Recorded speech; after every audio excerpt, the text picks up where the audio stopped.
We recently took time to visit the birthplace of 11th President of the United States, James K. Polk, in Pineville, North Carolina. President Polk is known for being from Tennessee.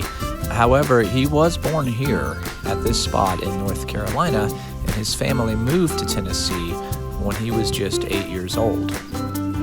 In the early 1900s, the Daughters of the American Revolution had erected a stone monument in this spot to commemorate his birthing spot.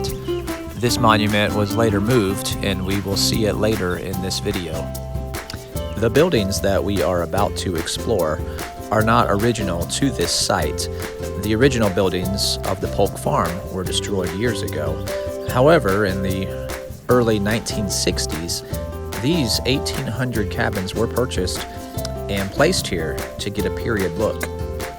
In 1964, the property was recognized as a historic site, and First Lady, Lady Bird Johnson, attended the ceremony. Now, as we look at the buildings, you don't exactly think wealth by today's standards. However, Samuel Polk, James's father, was considered pretty wealthy for his time, and he showed it in several ways. One of those would have been glass in the windows. Log cabins were not typically round logs. They would have been squarish, as you see here, and you can see the orange between the logs, which the children would have been responsible for going to the creek and collecting the clay and the mud and replacing whatever would have been lost during a rainstorm. Just one of the chores that the children would have had. We will now step inside of the main cabin to get an idea of what life would have been like in the early 1800s for the Polk family. Most of their time indoors would have been spent in this one main room. All of their necessities were right at hand. You had the fireplace, and also you can see the crib that was there for a nursery, and then there was the bed where Samuel and his wife would have slept. Now, during the night, nobody would want to go outside to use the outhouse, so you had this beauty here that people would use during the night, and in the morning somebody would have to empty it, and that responsibility usually fell on the youngest of the family. So if you're not the youngest, be glad. The back room would have been used for guests, whether they're your family or just someone who came and knocked on the door.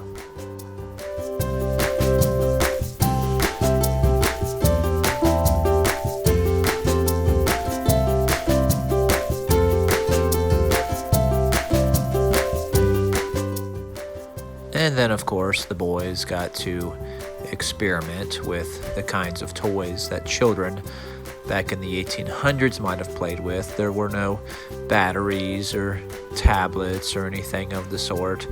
And I might add that the toy with the ball that you got to get in that she's attempting right there, no one was able to do it but me.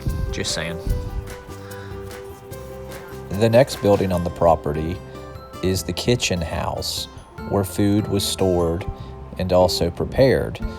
Also, the enslaved people who lived on the property would have lived here as well.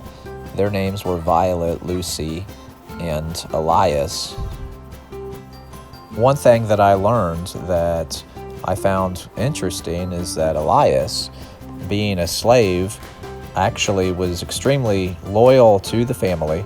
And once he gained his freedom after the death of President Polk, he went on speaking tours and actually spoke in favor of slavery, which most people of the time were recognizing the evils of owning human beings as slaves. But for whatever reason, he did that, and it has been debated what his reasons for that were. I guess we'll never know.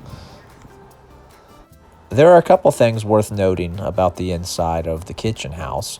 One is that the walls are painted white, which the substance needed to do that would have costed extra, and Samuel Polk enjoyed showing off his wealth just a little bit. But he did not, for whatever reason, choose to put glass in the windows of the kitchen house like he did in the main house.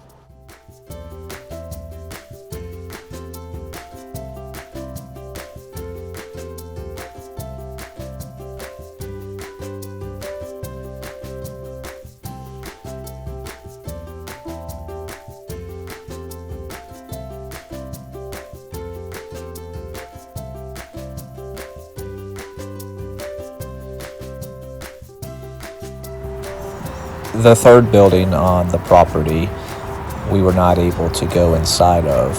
However, it would have been used to store some of the crops that were grown, and you can see there are you can see through the boards because they would have needed to breathe a little bit to keep them fresh, so we were told.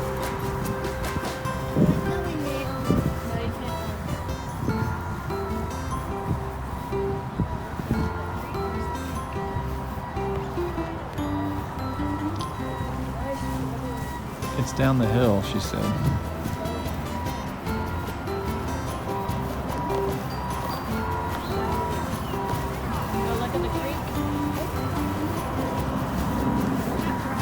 There's where the president cooked his marshmallows. Maybe. And there's a family cemetery on site. Kick me out. Kick me out. Okay. Here lies the body of Margaret McCleary, departed this life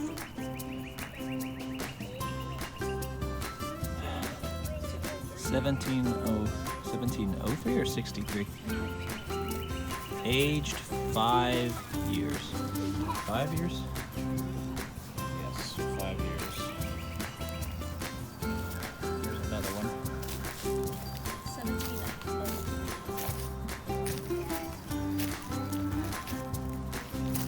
It says sacred to Samuel McCleary, 66 years old, died in 1798. This moment is elected by the something partnered of his life and something. Okay. And those rocks, I guess, are headstones.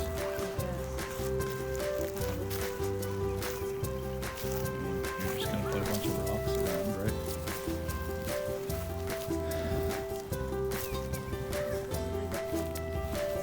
Grandparents and also some of them.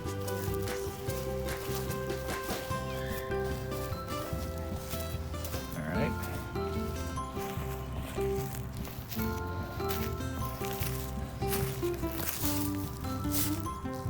Can't read it.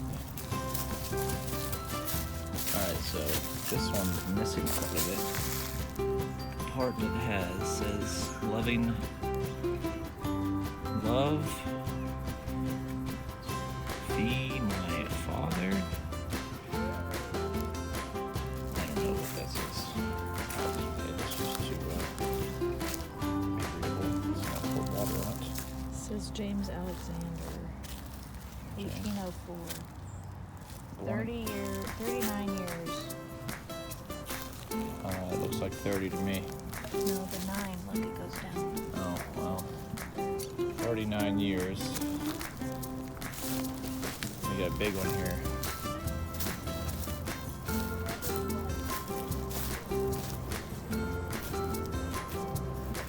Okay. Let's see if I can get the light. Okay, I'll show you the whole shot.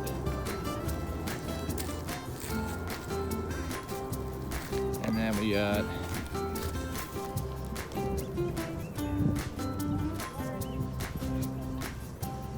Maria Polk. So this is his grandmother.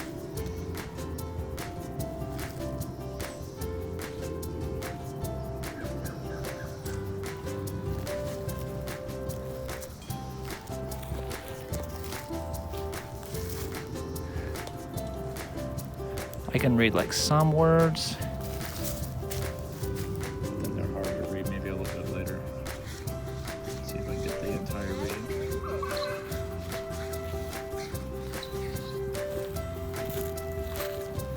Yeah.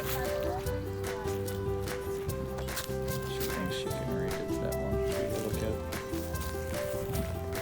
What?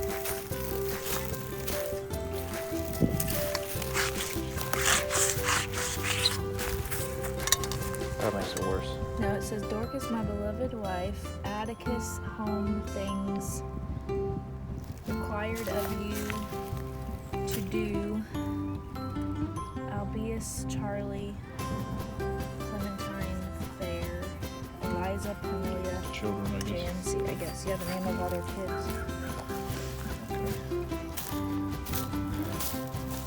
He's laying down because all these tall ones, seems like all the old ones end up breaking. Well, they moved them from a different cemetery. But even the ones that aren't moved in other cemeteries break in the middle. Because they fall over. Probably from wind and stuff. You got one hiding over here. That's the grandmother over there. Okay. This is not the original location of the cemetery. The original place is now where a highway goes through. So they did preserve the graves by moving them to the Polk farm. It's frustrating. And as mentioned earlier, this is the monument that was placed on the birth spot by the Daughters of the American Revolution.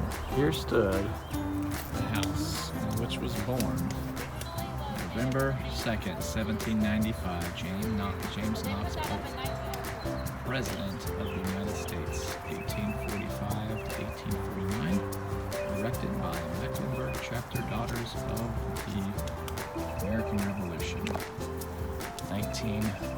And when they erected the cabins that are in the spot now, This was where the they house moved was, this monument to this where spot. James Polk was born. That's not him. One of the major things that President Polk was remembered for is being president during the Mexican-American War. Here we have an authentic uniform that was worn during that war.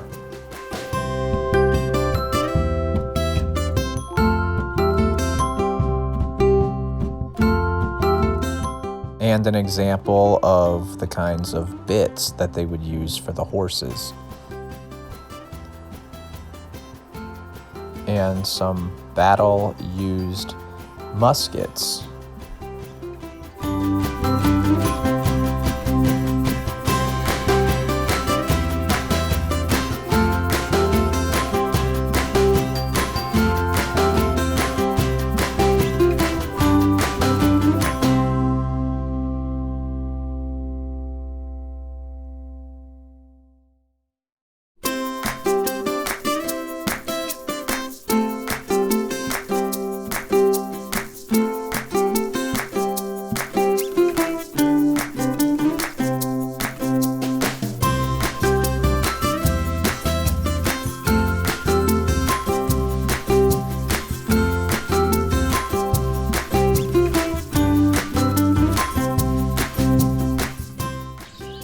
Here we have a Mexican flag used during the Mexican-American War.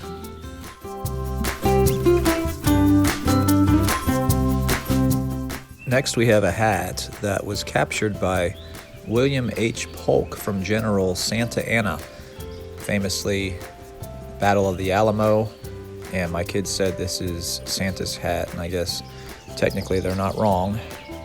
So the museum part of the tour took about 20 to 25 minutes to get through. There was a lot of information and artifacts contained there. I just included some of the highlights in this video. The museum is free to tour. Of course, they always accept donations. The only thing that actually costed any money the whole day was the guided tour of the property, and that was only $2 for adults, $1 for kids, so basically nothing. So I definitely would recommend you visiting this site if you're interested. All the volunteers were exceptionally friendly and helpful and informative. I'll put a link in the description of this video. Thanks for watching. Don't forget to like and subscribe.